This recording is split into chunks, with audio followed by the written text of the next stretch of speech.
Hi, this is Anthony Lighthall. Thank you for joining me today on this podcast entitled From Dreams to Actions, where we talk about business goals, supporting positive energy, and following your dreams. On today's episode, we're going to discuss passion. So, having passion to do something, it can be a very broad term for a lot of different people. But let's kind of dissect this before we get into some specific examples. So having a passion to do something, it's basically you never getting tired of doing it. You never stop thinking about it. You eat, sleep, and breathe whatever you're trying to accomplish, whatever that goal is. Having passion just gives you that determination. It gives you that strength to not quit. Whether you're in the gym, whether you like to build something, whether you are looking to start that business or get into real estate, you just have a passion that is just so unstoppable. And passion is really important just overall, not just for business or even, personal reasons, but just overall. It's really good to be passionate about something. That's going to help you keep going in order to reach your goals. So let's talk. I'm going to share a couple of examples and along the way kind of talk a little bit more about the importance of having passion. So let's go ahead and get into it. So the first thing I want to discuss is that success does not happen overnight. Now I know there's some type of YouTube sensations or somebody on Instagram and they just seem like they just made it overnight, but they really didn't. There was some type of background to them, some type of passion to them, some type of pathway in order to get to where they are today. And it's really important, especially with understanding that success does not happen overnight, because that really resonates with a lot of different things that you have probably done in your life. I like the example of riding a bike. If you've never ridden a bike before, it would be very challenging for you to think about riding a bike. You're on two wheels and you have to balance yourself. You also have to manage your stability. You have to manage your speed and also know where all the gears are and how to brake and just how fast to go and the terrain of where you're going. Like people that know how to ride bicycles, it's second nature now. But think about it when you started riding a bike, whether you were 3 or 6 or whatever age people start riding bikes, but you usually started off with tricycles and you had those as a crutch, as a help, just to make sure that helped to boost your confidence while you're riding your bike and so that you wouldn't fall over. And then you fast forward and then you take off, the tricycles on the side, and then it boosts your confidence, and then you're like, okay, I can do this, and then you're like, I'm about to fall over, I have no balance, I have nothing helping me to stay forward and to stay straight. And you scrape up your elbow, you scrape up your knee. I know a lot of people have a lot of crazy stories of how they started riding bikes, whether uphill, downhill, or just on a flat surface, but it was a process to ride that bicycle. And some people, then they grow up to ride motorcycles, or they grow up to ride other vehicles or a unicycle. But riding that bicycle is a foundation. And again, I'm getting to, it didn't happen overnight. Now you may have been practicing all night, but you had to start somewhere, and it was a process to do that. So again, with having a passion, when riding a bike, you have a passion to learn how to ride, whether you are inspired by your friends who know how to ride, or you see people in the park, or people that are just riding with their families. You want to learn how to ride on two wheels on a bicycle. So you find that passion to do that. The next thing in regards to just having passion, I wanted to use an example of, real estate, and people that get into real estate and start to own property and they want to add that to their portfolio. So here's the process. Sometimes people go big or go home. If they have the capital in the funds, they buy the 3-flat or the 2-flat or a large apartment building. But a lot of people, they start off small. They start off with their own residence, and some people may start off with a condo, 1 bedroom, 1 bath. condo, and then they move out of there, but they hold on to it and they don't sell it, they rent it out. And so, they get the feel of being a landlord and collecting rent and fixing things, or having it outsourced to be fixed. And then maybe they like that and it's another stream of income for them. So they say, okay, well, I'm gonna hold on to this 1 bedroom, 1 bath, but next property I buy is going to be 3 bedroom, 3 bath. So now I can probably have like a family in there, or somebody who has a significant other, or roommates, and then get more money from that rent, and then so on, and then after that they buy larger apartment complexes, and now they know how to kind of manage that property, or who needs to be in place to grow that business with real estate and to add that into their portfolio.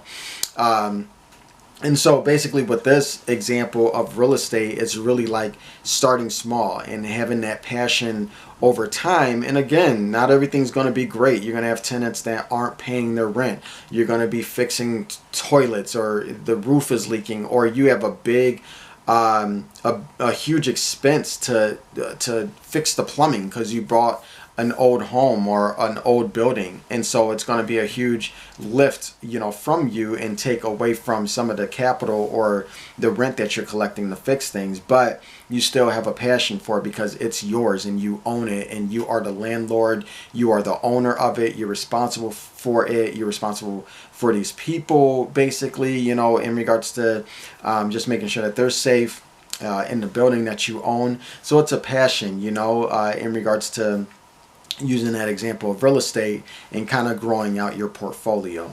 All right. The next thing I wanted to tell you as well with passion is make sure that you don't have a boring story. Okay, so I'm going to pause right there. Make sure you don't have a boring story. Have you ever heard of someone that accomplished something and you're like, oh, that's interesting. What inspired you? How did you make it and accomplish that? And their story is so boring. You're just like, this was given to you. Like, you didn't do anything for this. So let me give an example of a boring story. I turned 16, and it was around that time. I just finished getting my driver's license, and my mom surprised me with a car at my birthday party. And that's how I got my car. My mom bought me a car. Boring. That is so boring. So let me switch this story up. So let's talk about how I got my first car at 17 years old. Okay? So I just finished driver's ed, and I finished that up at 16. And then I was soon about to turn 17. But in the meantime, I was going to school. I was also working. I was helping my little brother with his homework because we lived in a single parent household. My mom was working 2 shifts. So, I really didn't have a lot of time to like hang out with friends. I was really just focused on my studies and also work, and also helping out my mom with my younger sibling. So I would work at this video store, and, I would work there, and I would get paid minimum wage, and it's kind of pretty relaxed atmosphere, so I'd be able to do my homework while people were just renting videos and things of that nature. And after working there for quite some time, I knew my grades were kind of slipping a little bit. But I kind of decreased on my hours, but I knew that was going to take away from some of the money I was saving to buy myself a car. But I just worked just a couple days a week, a couple hours, but then I got my grades back up. And then I was able to really focus and get back in the groove of things, with working. So I worked at this video store, for X amount of time. I think I started working there when I had my work permit at like 15. So I was there for probably like a year and a half, but I just stashed my money. I bought my own school supplies and different things and helped to run the house, but I was really good at managing my money. And once I did that, I just saved it and saved it and saved it. And then by the time I turned 17, I noticed I didn't have enough money, to purchase the car that I wanted. And so then I was able to get another job. I left the video store job and got another job where I was paid a little bit more. I was able to work more hours, and then I saved a little bit more. And then by the time I did, at the end of my 17th year, before I was 18, I was able to purchase the car that I wanted just with staying focused and really knowing I had a goal and just being very focused on my goal of purchasing a vehicle. And my mother, God bless her, she saw the determination that I had, to go about purchasing that car, and she agreed to help pay for my car insurance, or for me to be on, her car insurance, and she was gonna, take care of that for me. So all I had to do was take care of maintenance and just purchase the vehicle. But she was very appreciative of me helping my, sibling with his homework and everything, and saw how focused I was and how I focused on school and on work and juggled all of that. That's a better story than daddy or mommy buying me a car. So it's the story, it's the passion. As I told that story, I hope people were inspired, or maybe, maybe you connected with that story and if something was similar to you. It may have not been a car, it may have been your bicycle, when you were younger and you took a paper route, or maybe it was, creating something that people paid you for and you were able to have your own money. And that's the whole passion behind that story. It's the story, it's the passion of staying focused. My grades slipped, I got back on the grind. I looked at what was important to me, but I stayed focused, and then I even left that job, got a job where I can work more hours and higher pay or more pay.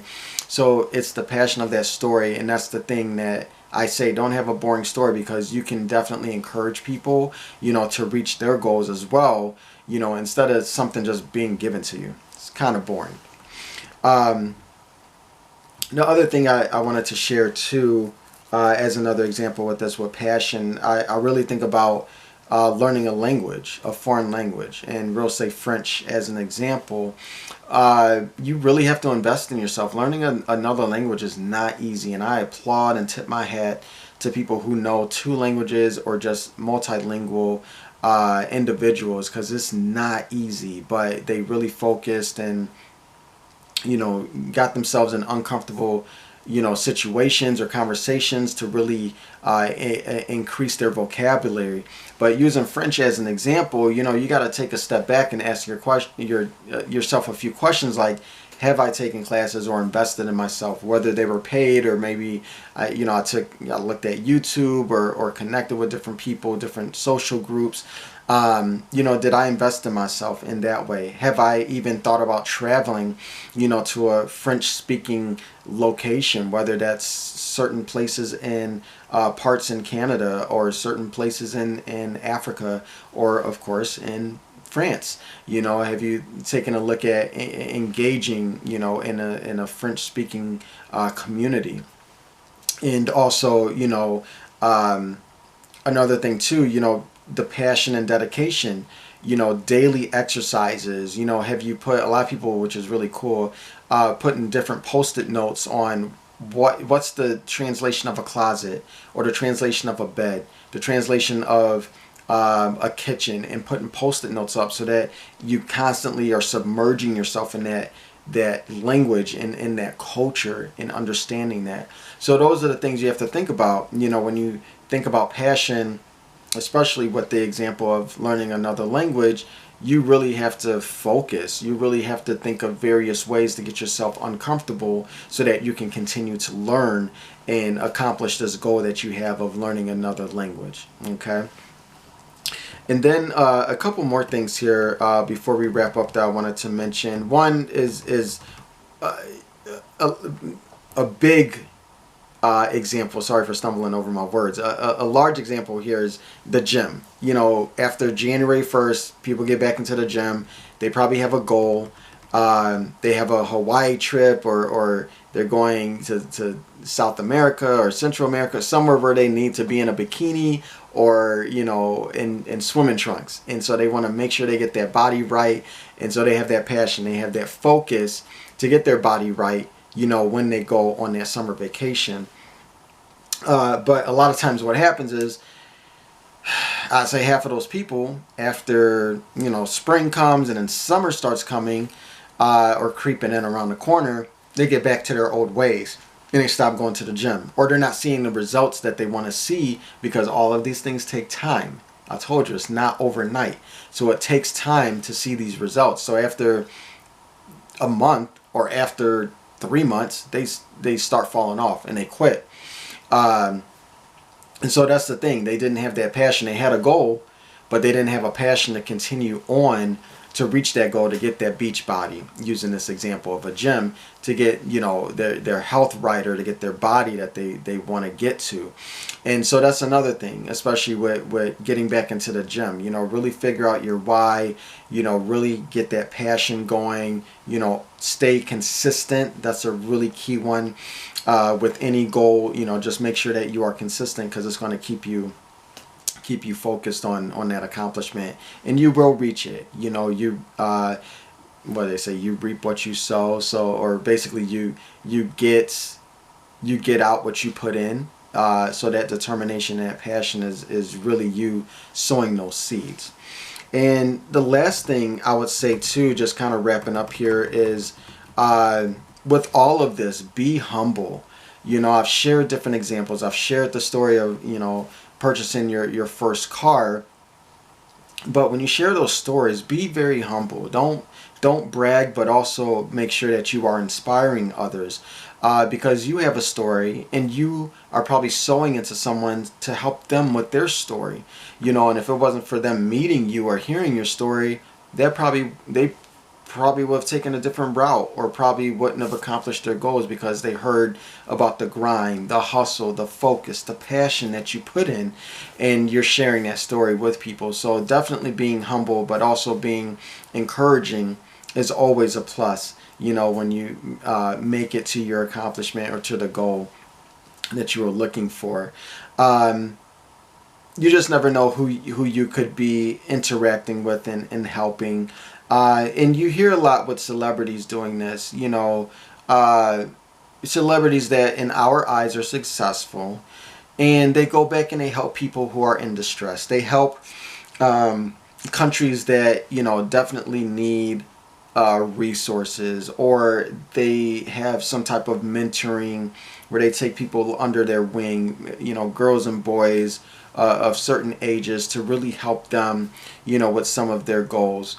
And sometimes you hear about this, or sometimes, you know, a lot of the celebrities, they move in silence, which is great. You don't hear about it unless you know about it, or unless there's a segment, you know, on TV talking about it. But a lot of times they just move in silence, and that's part of being humble, is moving in silence. You know, I think that's a really big one too. You know, when you're giving back, when you're mentoring and inspiring, you don't have to tell the whole world. You know, maybe you just tell it, you know, in a casual conversation, but not everybody has to know about it. Not everybody has to know your next move. And moving in silence is a key one. I'll kind of end and wrap up with that one, where you know, you tell people of your goals. Let's say you want to start a business. You tell everybody that will listen. And I understand the excitement. I understand the enthusiasm. I understand you put together this business plan. But not everybody has to